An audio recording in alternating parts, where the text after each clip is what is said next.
Hello guys, hi, welcome to Roy Digital and this is Rishikesh Roy, your digital marketing trainer and friend. So guys, now क्या आपने इस particular video से previous video देखा है? क्योंकि उसको नहीं देखोगे तो आपका आज का वीडियो समझ नहीं आएगा बिकॉज ये कोर्स चल रहा है जो कि सीक्वेंस में है. तो गाइज नाउ आइए चलिए शुरू करते हैं. आज का जो टॉपिक है वो है search engine optimisation. Guys search engine optimisation होता क्या है? सर्च इंजन ऑप्टिमाइजेशन में जब हम अपने कीवर्ड को अपनी वेबसाइट के अंदर, अपने वेब पेज के अंदर जिस पेज को रैंक कराना है उसका प्लेसमेंट, डेंसिटी, प्रॉक्सिमिटी ये सब ध्यान में रखते हुए उस कंटेंट को लिखते हैं और उस कंटेंट को इस तरह से डेकोरेट करते हैं कि गूगल पे वो उस कीवर्ड पर रैंक हो जाए. उस पूरे प्रोसेस को हम कहते हैं ऑन पेज ऑप्टिमाइजेशन. इसके लिए मुझे आपको प्रैक्टिकल ही दिखाना पड़ेगा. आपको थ्योरी समझ नहीं आएगी. थ्योरी अगर मैं बता दूं तो आपको सुनने में अच्छा लगेगा लेकिन उसे करने में बहुत दिक्कतें आएंगी. तो इसलिए आइए चले मैं आपको अपने कंप्यूटर स्क्रीन पे ले चलता हूं जहां पर मैं आपको हर चीज प्रैक्टिकल दिखाने वाला हूं.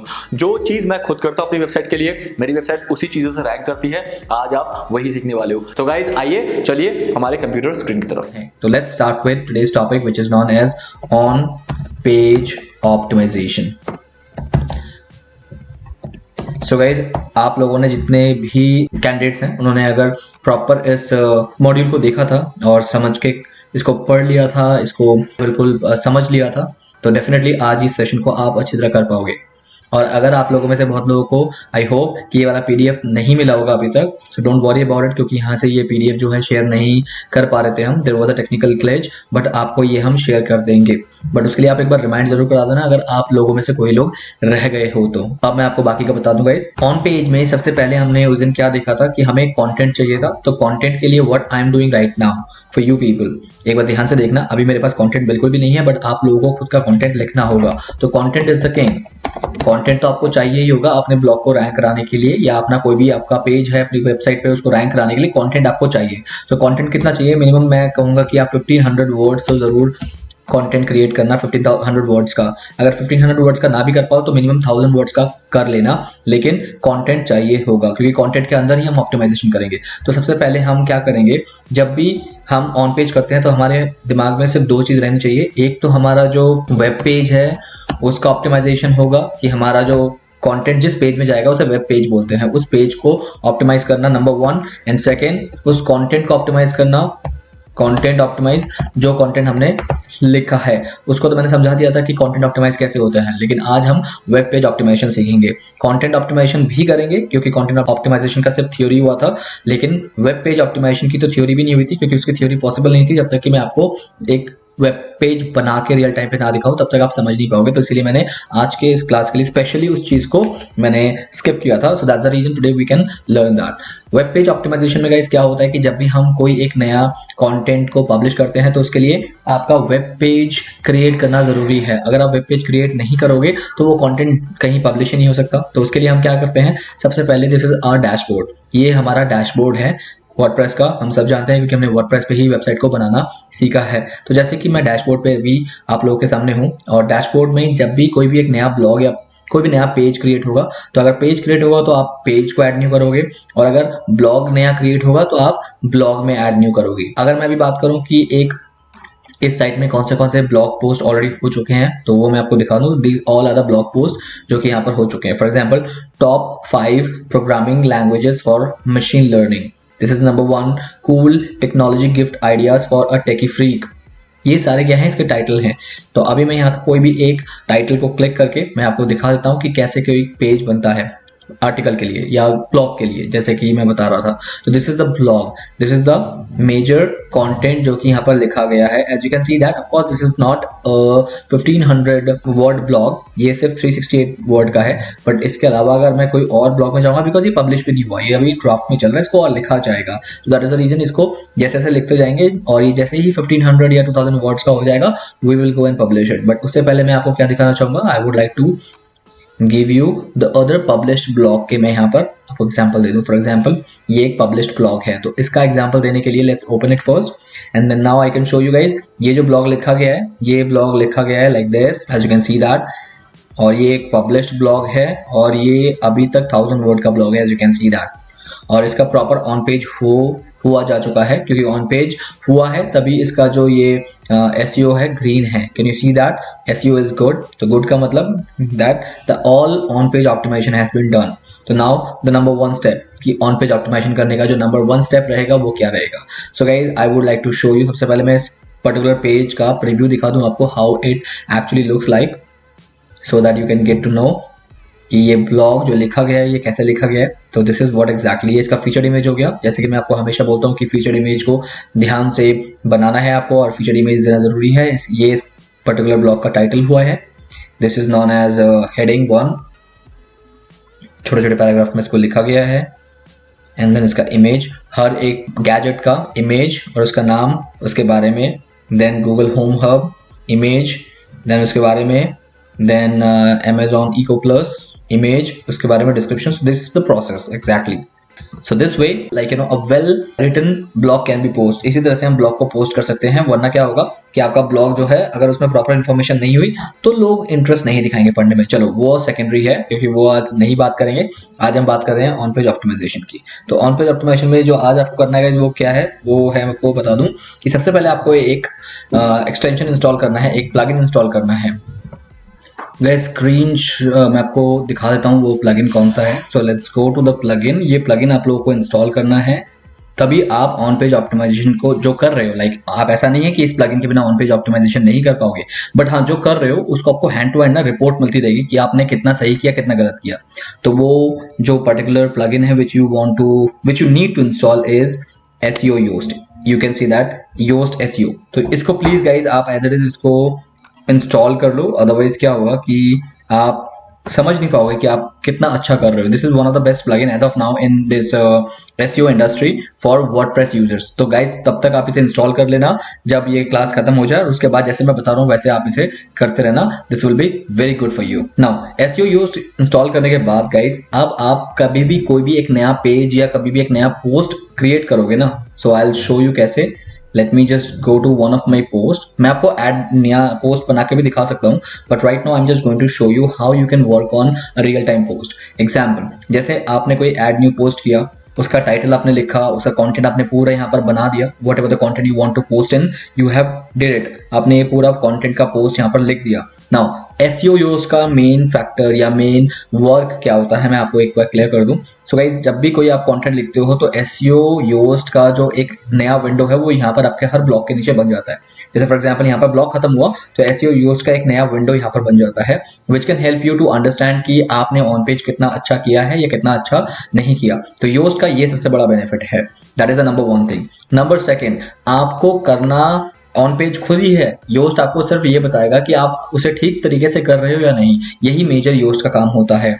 जैसे अगर मैं Yoast ना भी रखूं तो अगर मुझे पता है कि ये सारी चीजें को कवर करना होता है, फॉर एग्जांपल ये सारी चीजें हैं जो कि मैंने आपको यहाँ पर बताई थी, ये चीजें कवर करनी है। For example density, placements, proximity, correct language, grammar, spelling and content को पैराग्राफ्स में डिवाइड करना, बुलेट पॉइंट का यूज करना, ये सारी चीज हम कर सकते हैं विदाउट Yoast के भी। लेकिन Yoast क्या करेगा, आपको बताएगा whether you are doing it in a right way और not. That's the main thing। इससे हमें सेटिस्फैक्शन मिलता है, ओके हम जो कर रहे हैं बिल्कुल ठीक कर रहे हैं। तो let's go and learn how to work on this Yoast for on page optimisation. Number 1 thing, सबसे पहले गाइज मैं आपको बताऊंगा कि Yoast में काम करने के लिए the first thing that you required is your title. यहाँ हमेशा एडिट स्निपेट करना। एडिट स्निपेट करने के बाद now you have 3 things. Number 1 SEO title, number 2 slug, number 3 Meta description. SEO title, slug and Meta description edit snippet करने के बाद अब ये 3 चीजें क्या है, let me go and help you with.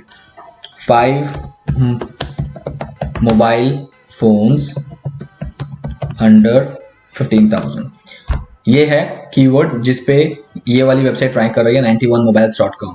अब ये जो आपको यहाँ पर दिख रहा है दिस ब्लू कलर का जो भी आपका टेक्स्ट है, best mobile phones under 15,000 India bracket 15 मार्च 2019, इसे कहते हैं टाइटल। एंड ये यहाँ पर कैसे आया, क्योंकि इस पर्टिकुलर ब्लॉग ने अपने इस सेक्शन पे SEO टाइटल के सेक्शन पे ये चीज लिखा है, तभी वो यहाँ पर आया है। Same goes with here, best mobile phones under 15,000, this is the title. तो ये जब हम यहाँ पर जो भी लिखेंगे that will come automatically here in are snippet. इसे स्निपेट कहते हैं गाइस, इस चीज को स्निपेट कहते हैं हम। गूगल पे जब भी कोई चीज रैंक होती है उस चीज को हम स्निपेट कहते हैं, ठीक है। उसका जो रिजल्ट जैसे शो होता है एक वेबसाइट का, that thing known as snippet. Now this is what exactly SEO title. अब एसईओ टाइटल लिखने का एक रूल होता है, मैं तीनों का रूल बताऊंगा क्योंकि स्लग मेरा डिस्क्रिप्शन तीनों का लिखने का रूल होता है, तो वन बाय वन इस रूल को कंप्लीट करते हैं। Let's talk about SEO title. Guys SEO title का rule number 1 that is your title must be 60 to 70 characters long. Guys, I said characters, not word नहीं है, character है जिसमें कि space भी count होगा। जैसे फॉर एग्जाम्पल अगर मैंने ये स्पेस दिया तो ये 1 कैरेक्टर काउंट हो जाएगा। तो ऐसे ही एक टाइटल 60 से 70 कैरेक्टर्स लॉन्ग होना चाहिए, ना इससे छोटा ना इससे ज्यादा। अगर ज्यादा होगा तो आपने प्रॉब्लम देखा क्या होता है कि ये जो डॉट डॉट डॉट आ जाता है कि वो पूरा कवर नहीं होता। अगर ये 60 कैरेक्टर से नीचे आ जाएगा तो वो बहुत छोटा सा दिखेगा। जैसे कि अगर मैं यहाँ पर दिखाऊं, I don't know whether I can see it और नॉट, वो बहुत छोटा सा दिखेगा, शायद यहाँ खत्म हो जाए, यहाँ खत्म हो जाए, तो वो बहुत छोटा दिखेगा। तो the optimised way of writing a wonderful title is 60 to 70 characters, जो कि मैंने आपको यहाँ पर बताया है, which includes your space. Now, second rule of writing a title, SEO title, is your title must contain your primary keyword. आपका जो टाइटल होना चाहिए उसमें प्राइमरी कीवर्ड जरूर होना चाहिए। फॉर एग्जांपल जैसे कि मैंने इस कीवर्ड को यहाँ पर क्या लिखा था, मैंने टॉप 5 मोबाइल फोन्स अंडर 15,000। तो आप यहाँ पर देख रहे हो कि मोबाइल फोन्स भी आ गया, अंडर भी आ गया, 15,000 भी आ गया। ये सारे वर्ड्स टाइटल में आ रहे हैं। मोबाइल फोन्स अंडर 15,000, ठीक है, mobile phones under ₹15,000, mobile phones under ₹15,000। जरूरी नहीं कि सब आए, जैसे कि फॉर एग्जांपल टॉप 5 भी आ जाए, ऐसा कोई जरूरी नहीं है। बट हाँ, आपका जो मेजर जो पॉइंट ऑफ फोकस है that is mobile phones. Top 5 is not your focus, the focus is the mobile phone. तो इसीलिए mobile phones under 15,000 is the priority. तो इसको प्रायोरिटाइज रखते हुए गूगल ने हर उस ब्लॉग को रैंक करा दिया इस रिजल्ट पे जिसके टाइटल के अंदर मोबाइल फोन्स अंडर 15,000 है। चाहे उसके पहले बेस्ट हो, चाहे उससे पहले मैक्सिमम तो बेस्ट ही आप देख रहे हो, मोबाइल फोन अंडर 15,000, ये सारी चीजें जो है हो सकती है। Top 5 best smartphones under 15,000। तो प्रायोरिटाइज क्या होता है, प्रायोरिटी किसे देता है गूगल कि बेस्ट स्मार्टफोन मांगा है किसी ने 15,000 के नीचे, तो इस वजह से ये ब्लॉग रैंक हुए हैं। तो ये मेजर चीजें होती हैं जो आपको एसईओ टाइटल लिखते वक्त ध्यान रखना है। Title must contain your primary keyword, क्योंकि टाइटल से भी पता लगता है कि आपका जो कंटेंट है वो कैसा होना चाहिए। तो इसी वजह से गूगल उन्हीं को रैंक कराता है विच blog content has a title similar to or in fact equals to that particular keyword. So that is the reason primary keyword होना जरूरी है। और एक और चीज आपको यहाँ पर टाइटल पे ध्यान रखना है, that is your title has to be a phrase. इसका मतलब क्या है, ऐसा नहीं है कि मैंने लिख दिया कीवर्ड ही कीवर्ड मैंने अपने टाइटल में लिख दिया। फॉर एग्जाम्पल मैंने यहाँ पर लिख दिया best mobile phone under 15,000, comma 15,000 under mobile phone, comma, मतलब कीवर्ड लिख दिया। That has to be a phrase, मतलब एक सेंटेंस बनना चाहिए जिसका एक मीनिंग हो। जैसे फॉर एग्जांपल अब मैं यहाँ पर दिखाऊं बेस्ट मोबाइल फोन अंडर 15,000, तो ये एक मीनिंग है कि बेस्ट मोबाइल फोन अंडर 15,000। अगर मैं यहाँ पर लिख देता mobile phone 15,000, mobile phone under 15,000, mobile phone top mobile phone 15,000, इस तरह से अगर मैं एक इलॉजिकल सेंटेंस लिखता तो वो एक सेंटेंस नहीं माना जाता और जिससे क्या होता, गूगल मुझे रैंक नहीं कराता। बिकॉज गूगल वांट्स कि टाइटल में हमेशा एक फ्रेज हो। फ्रेज मतलब that has to be a meaning, there is a reason why you are writing the title, doesn't mean कि you just only stuffing the keyword into your title just because of the ranking. Don't do that. So that is the reason you always need to phrase it, you always need to create a sentence out of that particular keyword. तो ये major चीजों का आपको ध्यान रखना है। The next thing which you have to focus on is slug. अब slug होता है URL. URL means, for example, if I'll go and click on this particular result, तो guys आपको यहाँ पर एक URL दिख रहा है, यहाँ तक तो इसका डोमेन नेम है, यहाँ तक तो इसका डोमेन नेम है, ठीक है। और this one is their category, और इसके बाद जो है this is known as slug, इसे कहते हैं स्लग। अब देखो यहाँ पर लिखा है ना top 10 Android smartphones under 15,000, this is known as slug. तो यहाँ पर आप भी सेम वही चीज करोगे, that whatever the keyword you are targeting you have to write your keyword as it is here. ये जो बीच में आपके हाइफन्स आ रहे हैं ये ऑटोमेटिकली आ जाएंगे, you not need to put this hyphens manually, that will automatically comes up. You just need to write down your keyword here on which you would like to rank on. तो slug में आप as it is अपना keyword जो है primary keyword जिसको आप focus कर रहे हो रैंक करने के लिए, you need to just put in there and that will consider as a slug like this. This is not slug. तो गूगल को पता लग जाता है okay this particular page has contain this particular content, इस कंटेंट पे इस page को बनाया गया। Like for example 10 smartphones under 15,000 basically, not 10 या फिर वगैरह वगैरह, बट हाँ स्मार्टफोन्स अंडर रुपीज 15,000 इस पर्टिकुलर ब्लॉग में बताया गया है। सो उसका स्लग भी वही है, उसका टाइटल भी वही है, समहाउ ये कंटेंट जो है रेलेवेंट है। तो सबसे पहले ये वेब पेज, ये गाइज अभी तक हम कंटेंट पे आए नहीं, कंटेंट को ऑप्टिमाइज करना हमने अभी तक देखा नहीं कैसे किया है, बट अभी तक हम सिर्फ वेब पेज को ऑप्टिमाइज कर रहे हैं। और वेब पेज को ऑप्टिमाइज करने के लिए मेजरली 1, 2 and 3 ये मेजर 3 चीजें होती हैं। अब आते हैं meta description. Now what is meta description? For example slug में आप कर देना equals to your primary keyword, आपका जो भी प्राइमरी कीवर्ड है उसको कर देना। हाँ, रूल नंबर 2 का ध्यान रखना, ये रूल नंबर 1 है गाइस, कि आपका प्राइमरी कीवर्ड होना चाहिए, that is rule number 1। But अब मैं आपको बताना चाहूंगा कि आप सेकेंड रूल में ये करना कि आप स्टॉपिंग कीवर्ड्स को यूज मत करना। स्टॉपिंग कीवर्ड क्या होता है कि आपके पर्टिकुलर कीवर्ड के अंदर, फॉर एग्जांपल आपका कीवर्ड है cool technology gift for a techie, तो ये फॉर और ये जो वर्ड है ये स्टॉपिंग वर्ड होते हैं। हमें सिर्फ अपने स्लग के अंदर वर्ड्स चाहिए, words. As you can see that यहाँ पर कहीं भी ये फॉर और ए हमने नहीं लिखा है, क्योंकि यहाँ पर होना नहीं चाहिए। जैसे for example 10 Android smartphones under rupees 15,000, यहाँ पर कहीं भी a, for, the, above, from, if, but ये सब नहीं होता है, सिर्फ वर्ड्स होते हैं। वर्ड्स मीन्स जो कि एक्चुअल में नाउन होते हैं, दैट्स इट। इसके अलावा और कुछ नहीं होना चाहिए। तो स्टॉपिंग वर्ड्स को कभी भी अपने स्लग में मत रखना, that is the recommendation. Stopping words I hope समझ गए, अगर नहीं समझे तो प्लीज एक बार मुझे सैटरडे को थोड़ा इसको पूछ लेना, so that I can explain you more in a better way. Now let's talk about the meta description. Meta description है guys, अब आपके पेज का एक डिस्क्रिप्शन भी आपको लिखना है। डिस्क्रिप्शन मतलब होता है एक short knowledge of your page. जैसे टाइटल तो हो गया, टाइटल कि कोई किसी भी चीज का टाइटल जब तक नहीं होता तब तक उस चीज की वैल्यू नहीं होती, बट अब डिस्क्रिप्शन मतलब शॉर्ट नॉलेज। नॉलेज मीन्स कि आप पूरे ब्लॉग में क्या बताने वाले हो उसके बारे में बताओ। तो यहाँ पर आपका डिस्क्रिप्शन मस्ट बी, अब मैं बता रहा हूँ 140 to 170 कैरेक्टर्स होना चाहिए, मीन्स इंक्लूडिंग स्पेसेस। मतलब आपको ज्यादा जगह मिल गई अब अपने कंटेंट को थोड़ा और एलाबोरेट करने में डिस्क्रिप्शन में ही। क्यों?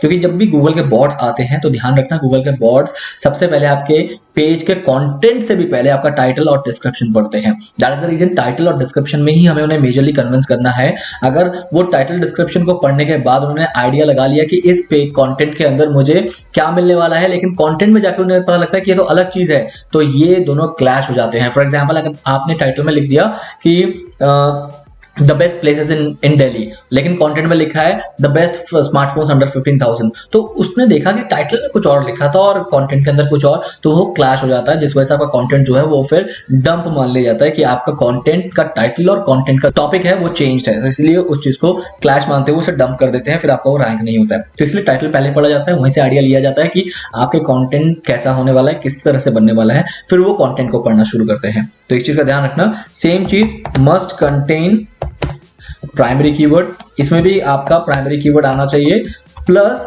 सेकेंडरी कीवर्ड, क्योंकि डिस्क्रिप्शन में जगह ज्यादा होती है, हमारे पास ऑप्शन और स्कोप ज्यादा है यहाँ पर लिखने का, क्योंकि कहाँ 70 कैरेक्टर्स और कहाँ 170 कैरेक्टर्स, तो इसलिए हम क्या करते हैं यहाँ पर हम और अच्छी तरह से लिखने की वजह से प्राइमरी कीवर्ड तो देना ही है कि प्राइमरी कीवर्ड जो भी है, उसके अलावा सेकेंडरी कीवर्ड। अब सेकेंडरी कीवर्ड कौन सा है गाइस? अगर आपको याद हो कि कीवर्ड रिसर्च के टाइम पे मैंने 4 कीवर्ड सिलेक्ट किए थे कि इन 4 कीवर्ड पर रैंक करना है, उसमें जो प्राइमरी कीवर्ड जो हमने लिया था उसमें से कोई भी एक को प्राइमरी कीवर्ड ले लो कि जिस पर रैंक करना ही है, और बाकियों पर अगर रैंक करे ना करे मैटर नहीं करता, बट अगर रैंक करेंगे तो अच्छा है, तो इसीलिए उनमें से कोई एक को आप सेकेंडरी कीवर्ड कंसिडर कर सकते हो। अब आपको डिस्क्रिप्शन में एक अच्छा सा डिस्क्राइब करना है अपने उस कंटेंट को और बताना है कि आपने उस पूरे कंटेंट के अंदर क्या लिखा है, but with in a limit of 170 characters and 140 characters, जिसके अंदर आपका ये 2 प्राइमरी कीवर्ड भी आ जाए। अब गूगल के बॉट जब भी आपके टाइटल और डिस्क्रिप्शन को पढ़ेंगे, they will have a complete idea कि what they are going to read in the content of that blog, तो देन दे विल डिसाइड कि अब आपको रैंकिंग देनी चाहिए या नहीं चाहिए। तो this is what major focus on this on page optimisation, कि फर्स्ट आपको एसईओ टाइटल पे काम करना है, फिर उसके स्लग को बनाना है, फिर मेटा डिस्क्रिप्शन को क्रिएट करना है, है और इस तरह से एक वेब पेज जो है वो ऑप्टिमाइज हो जाता है। नाउ अब हमें क्या करना है, अब हमें हमारे कंटेंट को ऑप्टिमाइज करना है। ठीक है, तो कंटेंट का ऑप्टिमाइजेशन का थ्योरी मैंने कल बता दिया था, उसको कैसे करना है आप देख लेते हैं। नंबर 1 गाइस, जैसे ही मैंने कंटेंट को, या तो आप डायरेक्ट कंटेंट को इधर ही लिखना स्टार्ट करो जैसे कि मैं यहाँ पर लिख रहा हूँ, या फिर आप इसे वर्ड में कहीं पे लिख के यहाँ कॉपी पेस्ट कर दो। अब कॉपी पेस्ट करने के बाद सबसे पहले ये है हेडिंग 1, जैसे आप देख रहे हो, ये हेडिंग 2 है, ये हेडिंग 2 है, लाइक दिस हेडिंग 2, ये भी हेडिंग 2 है, और ये जो है ये पैराग्राफ है। तो ये पैराग्राफ में आप देख रहे हो इसे छोटे छोटे पैराग्राफ में डिवाइड किए गए हैं जैसे कि मैंने कल बताया था, और छोटे से पैराग्राफ में कूल टेक्नोलॉजी गिफ्ट ये कीवर्ड है, तो ये कीवर्ड आपके फर्स्ट पैराग्राफ के फर्स्ट लाइन में आ गया है, और ये भी देख रहे हो आप कि ये हेडिंग में भी आ गया है और ये फर्स्ट लाइन पे भी आ गया है, और कहीं ना कहीं ये हर पैराग्राफ में इसको यूज होना जरूरी है, अगर पैराग्राफ बहुत ज्यादा छोटे नहीं है तो।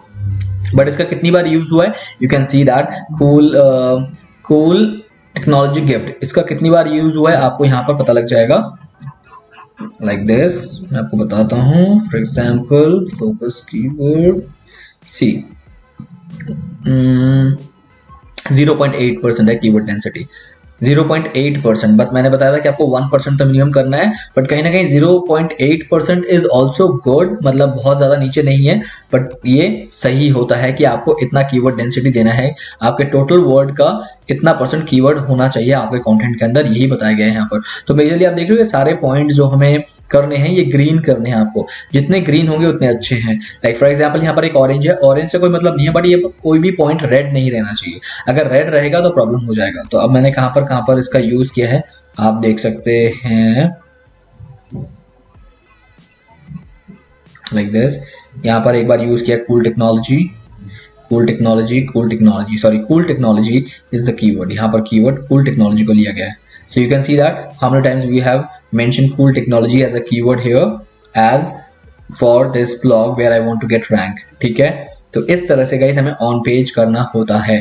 अगर आपने ऑन पेज इस तरह से कर लिया है then it is well and good। तो कंटेंट ऑप्टिमाइजेशन तो आप बिल्कुल एज इट इज इस प्रोसेस से करोगे जो प्रोसेस मैंने आपको बताया है, और वेब पेज ऑप्टिमाइजेशन आपको योस्ट के थ्रू करना है, योस्ट वाले इंस्टॉल करना है, एडिट स्निपेट करना है, एसईओ टाइटल लिखना है। जैसे ऑरेंज है, इसका मतलब एसईओ टाइटल ये कम है, ये 60 कैरेक्टर से ये कम है, तो 60 कैरेक्टर से कम होने का मतलब क्या है कि इसलिए ये ऑरेंज हो गया। तो I would like to make it as 60 characters, तो इसको अगर बड़ा कर देंगे तो ये ग्रीन हो जाएगा। तो हमें इस पॉइंट को ग्रीन रखना है, जैसे ये ग्रीन है, इसका मतलब इसका जो कैरेक्टर लिमिट है वो बिल्कुल ऑप्टिमाइज्ड है, तब ये ग्रीन है, बट ये ऑप्टिमाइज नहीं है, ये कम है, कम होने की वजह से ये ऑरेंज है। अगर ये बहुत ज्यादा भी हो जाता तो ये रेड हो जाता, तो इसीलिए ग्रीन इज द बेस्ट। अब मैं इसको ठीक करूंगा, लेकिन अभी नहीं, मैं इसको एक फ्रेज बना के ठीक करने की ज्यादा कोशिश करूंगा, not right now. So I hope so far so clear guys, that is the number 1 thing कि वेब पेज ऑप्टिमाइज करने के बाद कंटेंट को आप कहीं से भी लिखो, और ऑप्टिमाइज करने के बाद एज पर दिस स्लाइड, इस स्लाइड के अंदर जो जो चीजें हैं मेंशन उस तरह से ऑप्टिमाइज करने के बाद आप यहाँ पर कॉपी पेस्ट कर सकते हो। Now the second important thing which is very important guys, that is known as on page के अंदर आपको हमेशा ऑल्ट टेक्स्ट का यूज करना होता है फॉर इमेजेस।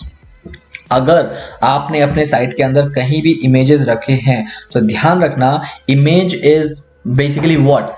अब मैं यहाँ पर दिखाना चाहूंगा, फॉर एग्जांपल आपको ये एक साइट दिख रही है गाइस, इसमें कंटेंट लिखा है, ये आप पढ़ रहे हो, लेकिन गूगल ये नहीं पढ़ता। गूगल कौन सा पढ़ता है पता है आपको? This one Google reads. Google के लिए कंटेंट ये है, ये इससे भी बेटर अगर तरीके से मैं समझाऊं, let me just show you, just a moment guys. Google code source, ये गूगल इस पेज पे आता है, गूगल के बॉट्स इस पेज पे कभी नहीं आते। ये तो हमारे लिए है, हमारे और आपके लिए, ह्यूमंस के लिए है, बट गूगल के लिए ये वाला पेज है। अब इस पूरे पेज में आपको एक भी लैंग्वेज समझ नहीं आ रहा होगा, क्योंकि आपके लिए बना ही नहीं है, ये बेसिकली गूगल बॉट्स के लिए है, या फिर ये डेवलपर्स के लिए जिन्होंने इस पेज को डेवलप किया है। नाउ अब इस पेज में कहीं भी इमेज नहीं है, तो इसका मतलब क्या है, यहाँ पर इमेज नहीं है गाइस। यहाँ पर तो इमेजेस हैं, ये भी है, ये भी है, these all are the images which is available here, featured image है, बट यहाँ पर तो नहीं है। तो इसका मतलब अगर मैंने अपने कंटेंट के अंदर कहीं ना कहीं इमेजेस रखे हैं और गूगल को अगर वो समझ नहीं आया कि वो क्यों है, फॉर एग्जाम्पल यहाँ पर एक इमेज है, but Google is a blind thing. Google bot जो है वो ब्लाइंड होते हैं, they can only read text but they can not see the images. अब जहां की गूगल कंटेंट में इमेजेस को देखता है बट उसे पढ़ नहीं पाता, तो गूगल थोड़ा डिसअपॉइंट हो जाता है कि यहाँ पर ऐसा कौन सा ऑब्जेक्ट रखा हुआ है जो कि मुझे बताया नहीं गया बट मैं उसे पढ़ भी नहीं पा रहा। तो that is kind of a negative marking for your SEO. तो नेगेटिव मार्किंग होने की वजह से प्रॉब्लम क्या होता है कि आपका जो रैंकिंग फैक्टर है वो थोड़ा सा डाउन हो जाता है क्योंकि यहाँ पर नेगेटिव मार्किंग हुई। तो द बेस्ट पार्ट कि आप गूगल को बता दो लिख के कि ये किस चीज का कंटेंट है। लिख के मतलब इसके ऊपर नहीं, इमेज के ऊपर नहीं, लिख के मतलब हर इमेज का ऑल्टरनेटिव टेक्स्ट देना जरूरी है। That is known as alt text. कैसे, अब मैं यहाँ पर आपको दिखाना चाहूंगा। Now for example, if this is the image, अभी क्या है, ये एक VR है, Oculus का VR है। अब गूगल को बताने के लिए what I need to do, I need to just go and give an alt text to the image. Alt text क्या होता है? This one. Sorry, this one. Alternative text. Can you see this? Alternative text. यहाँ पर साफ लिखा है हमें कि ये इमेज जो है ये एक Oculus Go Standalone Virtual Reality headset है। अब गूगल शांत हो गया, गूगल को लगा ये एक अनआइडेंटिफाइड ऑब्जेक्ट नहीं है, ये मतलब यहाँ पर जो इमेज है ये मुझे बताया गया है कि ये इमेज जो है ये Oculus की इमेज है, Oculus VR की इमेज है। तो अब इससे क्या हुआ, गूगल सेटिस्फाइड हो गया कि वाओ चलो ये इमेज यहाँ पर होना चाहिए था क्योंकि ये कंटेंट जो लिखा गया है ये तो लिखा ही इस पे गया है, तो इसका मतलब इस इमेज की यहाँ पर जरूरत थी। तो गूगल ने वहां पर नेगेटिव मार्किंग नहीं की, जिससे क्या हुआ, आपका एसईओ के चांसेस जो हैं वहां पर बिल्कुल स्टेबल हो गए कि हाँ आप जो कर रहे हो वो सही कर रहे हो। तो ऑल टेक्स्ट हर इमेज का जरूरी है। Like for example in fact featured image का भी ऑल टेक्स्ट जरूरी है। Like this, let it open first. यहाँ पर आपको दिख रहा है all text cool technology gift. तो फीचर्ड इमेज में क्या करना है आपको कि आप फीचर्ड इमेज पे अपना main primary keyword as it is लिख सकते हो, जैसे यहाँ पर लिखा गया है कूल टेक्नोलॉजी गिफ्ट। ये है इस पर्टिकुलर कंटेंट का, इस आर्टिकल का फीचर इमेज जिसका ऑल टेक्स्ट आपका कीवर्ड हो सकता है, बस इतना ध्यान रखना। तो ये कुछ चीजें आपको ऑन पेज ऑप्टिमाइजेशन करने में हेल्प करेगी। दैट इज, अब मैं एक बार रिवाइज करता हूं। नंबर 1 कि आपको अपना जो वेब पेज है उसको ऑप्टिमाइज करना पड़ेगा और प्लस कंटेंट ऑप्टिमाइज करना पड़ेगा। कंटेंट ऑप्टिमाइजेशन मैंने आपको प्रीवियस क्लास में बता दिया है और वेब पेज ऑप्टिमाइजेशन जो है वो मैंने आपको आज बता दिया है, जिसमें एसईओ टाइटल आता है, स्लग आपको ऑप्टिमाइज करना है, मेटा डिस्क्रिप्शन आपको ऑप्टिमाइज करना है, रूल्स मैंने यहाँ पर सारे लिख दिए हैं और ऑल्ट टेक्स्ट हर इमेज का देना है। And this is known as web page optimisation. तो गाइज प्लीज इस चीज को जरूर कर लेना। और इसके अलावा मैं जाते जाते आपको थोड़ा सा और यहाँ पर क्लियर कर दूं कि हर आपके कंटेंट के अंदर ध्यान रखना कि आपको हेडिंग्स का यूज करना है। हेडिंग्स मतलब जैसे फॉर एग्जांपल हर कंटेंट, यहाँ पर कंटेंट है तो कंटेंट के अंदर आप देख रहे हो यहाँ पर ये ऑक्यूलस स्टैंडअलोन, ये हेडिंग 3 है, तो हेडिंग्स का यूज करना है। ये हेडिंग 3 है, ये हेडिंग 3 है। तो कंटेंट के अंदर आप बेसिकली क्या कर सकते हो, आप हेडिंग यूज करोगे। अब 3 तरीके की हेडिंग आप यूज कर सकते हो। नंबर 1 जो कि मेन होता है वो होता है H1, number 2 H2 and number 3 H3। ये 3 मेजर हेडिंग आप यूज कर सकते हो अपने कंटेंट के अंदर। H1 सिर्फ एक बार यूज कर सकते हो, ओनली यूज वंस, एक बार यूज कर सकते हो इस टैगिंग की कि मेरे पास एक हेडलाइन 1 है और ओनली यूज ट्वाइस। आप इसे मैक्सिमम 2 बार यूज कर सकते हो हेडलाइन 2 को, और headline 3 can use multiple times.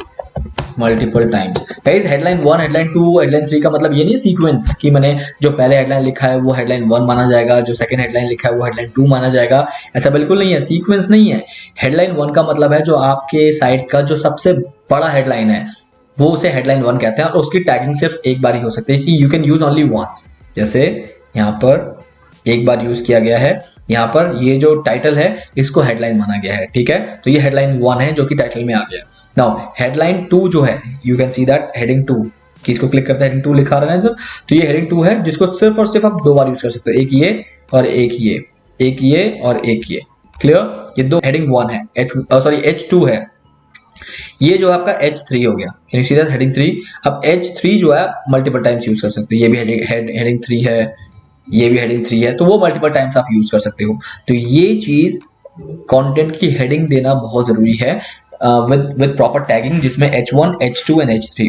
H1 मैंने बता दिया सिर्फ एक बार यूज करना, H2 आप मैक्सिमम 2 बार यूज करना और H3 को आप मल्टीपल टाइम्स यूज कर सकते हो। हेडलाइन देने का बेनिफिट क्या होता है, कोई भी पैराग्राफ स्टार्ट करने से पहले अगर आप उसका हेडलाइन दे दोगे, उसकी टैगिंग भी कर दोगे, तो गूगल को लगेगा कि आपका जो कंटेंट आपने बहुत अच्छी तरह से लिखा है, विद प्रॉपर हेडलाइन दे के लिखा है, हेडिंग्स को दे के लिखा है। तो इससे क्या होता है कि एक पैराग्राफ की ना शोभा बढ़ जाती है, उसका डेकोरेशन बढ़ जाता है, and that actually adds up a kind of a point on your SEO. So that is the reason majorly आपको ये ध्यान रखना है। तो गाइज आज का जो टॉपिक था वो यही था कि आपको ऑन पेज ऑप्टिमाइजेशन कैसे करना है। So once you have done all this thing, ये सारी चीजें करने के बाद कि आपने content, title, description, meta description और slug, feature image, alt text, heading 1, heading 2, ये सारा करने के बाद when you are all done, सब कुछ क्लियर हो जाए, क्लिक ऑन पब्लिश बटन। जैसे यहाँ तो अपडेट आ रहा है, क्यों? क्योंकि मैंने ये तो ऑलरेडी पब्लिश कर दिया है, बट आपको यहाँ पर पब्लिश का बटन आएगा। जैसे ही आपका जो ये SEO है गुड हो जाए तो आप इसे पब्लिश कर सकते हो, क्योंकि your content is absolutely search engine optimised. आपका कंटेंट सर्च इंजन ऑप्टिमाइज्ड हो चुका है। रीडेबिलिटी के लिए मैंने आपको बताया था यहाँ पर कि आपको क्या करना है।